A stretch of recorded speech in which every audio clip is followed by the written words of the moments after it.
let me ask you. I don't know why this is in my head right now, Mm-hmm. but you know, the whole like vote or die, Mm-hmm, like mm-hmm. that was so annoying to me because I'm like, okay, so I have an option to vote or I'm gonna die.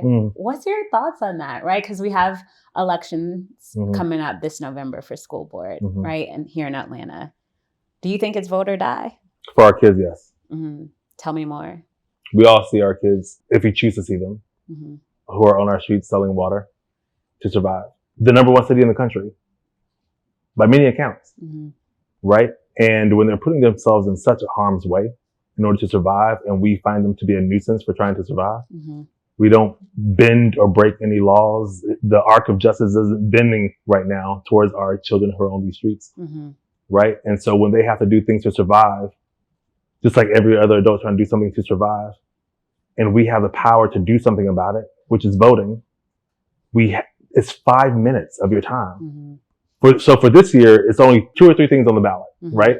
So each voter will only have 2 or 3 votes. That would take 5 minutes of your time to do something that, even if you don't believe in it, even if you don't believe in it, try it. Because for so many kids who need somebody who represents them on the school board, who says, I see you, I know how the conditions in which you live, and I'm going to do something about it right now.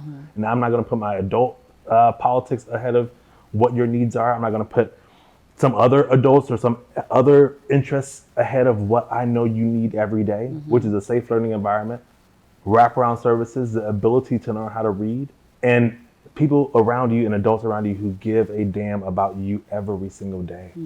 And so it is as important as voting or dying. When we think about literacy, like how I got here through God and literacy.